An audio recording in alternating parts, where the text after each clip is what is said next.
sleeping giant is moving again, and this time the shock did not come from Berlin. It came from Moscow. I'm Walter Benson, and this is my channel, Walter Benson. Before we begin, like this video, subscribe to my channel, Walter Benson, comment with your view, and share this report with others who follow global affairs. What is happening in Europe now is not routine defense policy. It is a historic reversal. After decades of caution, cuts, and military restraint, Germany is rebuilding power at a scale few thought possible. Defense budgets are rising, old limits are being torn up, advanced weapons are being ordered, troop numbers are being pushed higher, and the country that once tried to step back from military might is now preparing to lead Europe's conventional defense.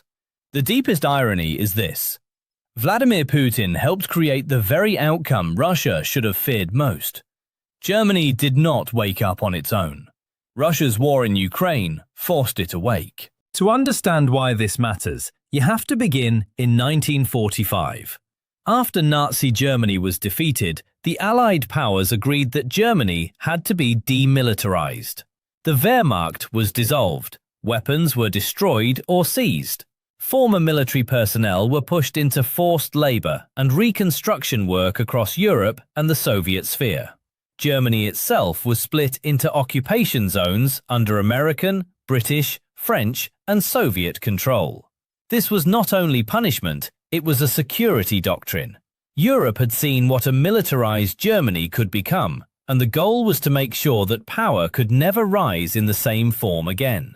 In West Germany, many accepted this as necessary. Some saw it as part of Cold War reality. Others saw it as the beginning of moral responsibility after immense destruction and suffering. For years, German military weakness was not viewed as a problem. It was viewed as a safeguard.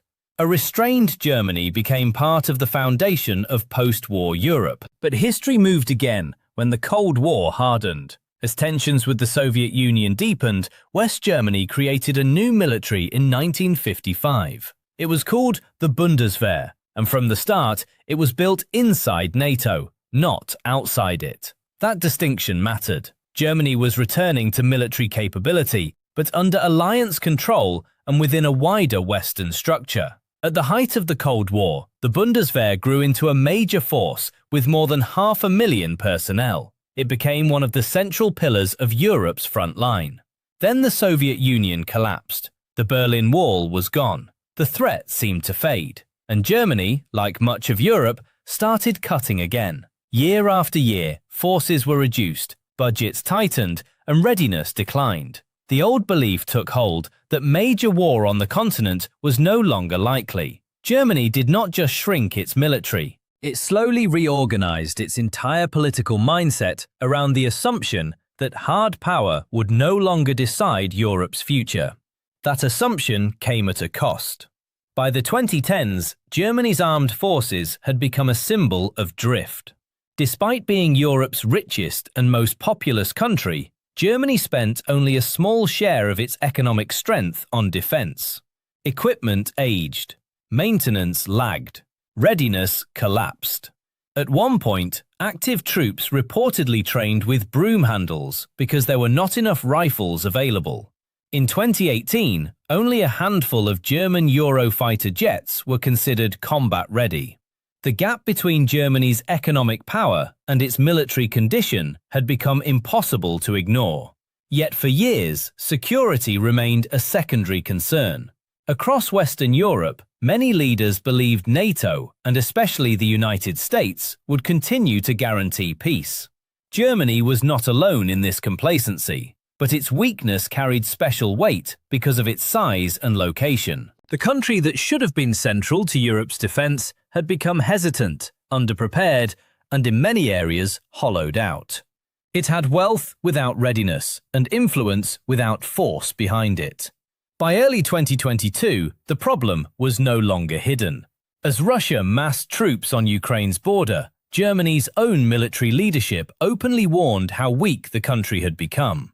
Lieutenant General Alphonse Meis said the German army was standing there more or less empty-handed. That statement cut through years of political comfort. Then came a moment that exposed the problem to the world. Germany offered Ukraine helmets, not major air defense systems, not large stores of ammunition, not powerful strike weapons, helmets. The offer was mocked, including by Kyiv's mayor Vitaly Klitschko, who called it a joke.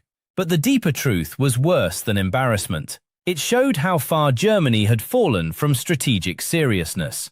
Its air force had been thinned out. Its land forces were operating with limited readiness. Its ability to support allies was narrow. Then, Russia invaded Ukraine. In that instant, the illusion ended. Europe was no longer living in a post-war fantasy. Real war had returned, and Germany was forced to face what decades of neglect had left behind. To Berlin's credit, the response was immediate and historic. Chancellor Olaf Scholz announced a €100 billion special fund for the armed forces. He also committed military aid to Ukraine, including anti-tank weapons, Stinger missiles, and fuel. Scholz framed the decision as Germany's historical responsibility to defend freedom and democracy against Vladimir Putin's aggression. It was more than a budget move, it was a political earthquake. For decades, German caution had bordered on near pacifism in strategic culture. Now the government was openly saying that restraint alone could no longer protect Europe.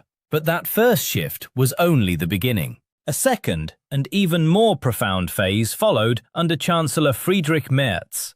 He moved beyond emergency funding and into structural change.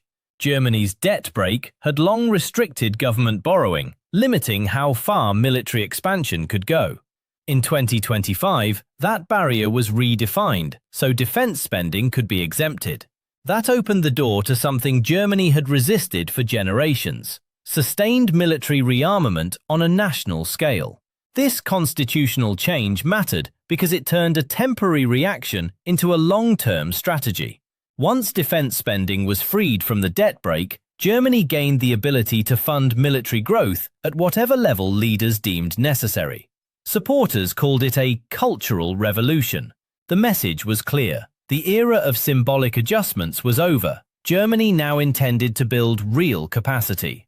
This shift was driven not only by Russia's invasion, but also by growing uncertainty about American protection. During Donald Trump's second term, Washington increased pressure on Europe to carry more of its own security burden.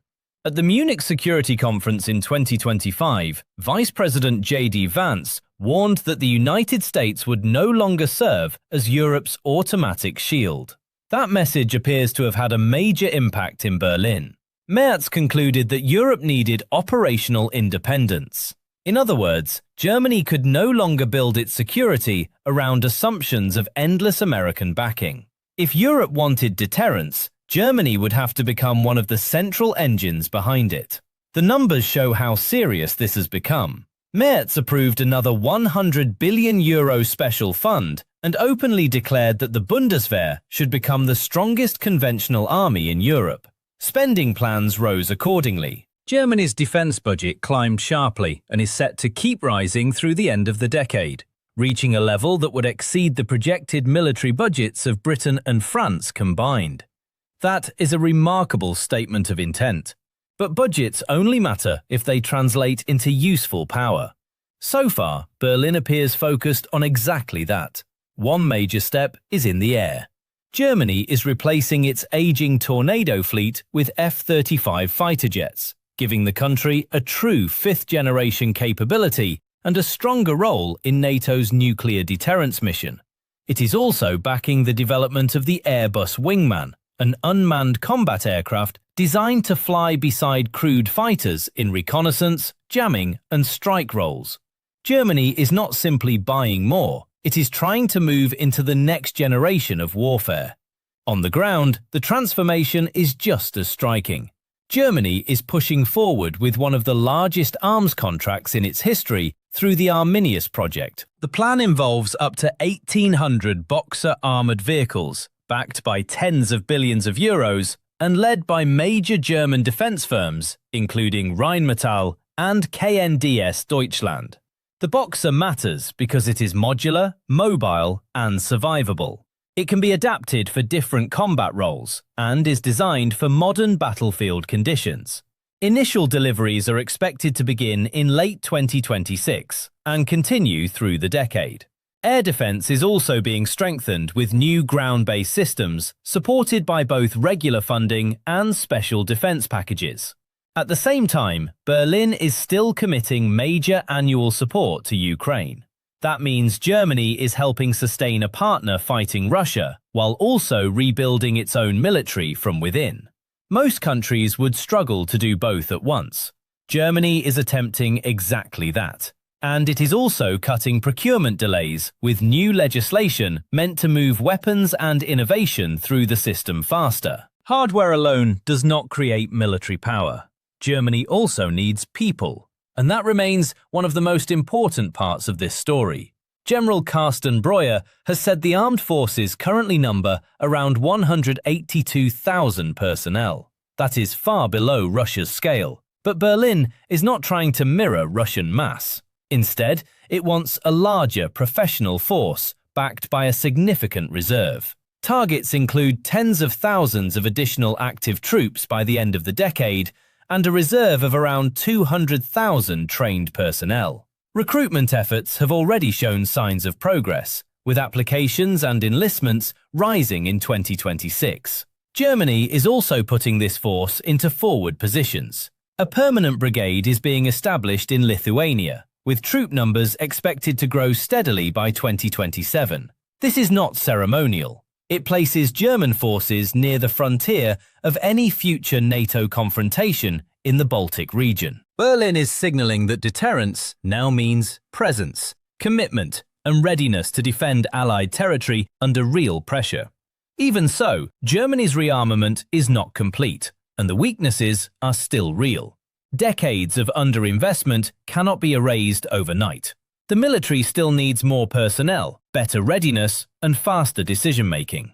One major gap remains: deep strike capability. Analysts have warned that Germany lacks enough long-range missile power for the demands of a high-intensity war. Orders for Tomahawk cruise missiles are an important step, but not the end of the problem. Doctrine matters too. A recent war game highlighted how dangerous hesitation could be. In the simulation, Russia manufactured a crisis around Kaliningrad, moved quickly into Lithuania, and created facts on the ground before NATO could respond. Germany's simulated reaction was slowed by fear of escalation and political indecision. That is exactly the kind of delay modern warfare punishes. If Germany is to lead Europe's defense, it will need not only stronger forces, but faster instincts. A powerful army without rapid political will can still fail at the decisive moment. This is why the story goes far beyond Germany alone. For generations, European security rested on a restrained Germany under American cover. That model is now breaking apart. The American shield no longer feels guaranteed, and Russia's aggression has forced Europe to confront what deterrence really requires.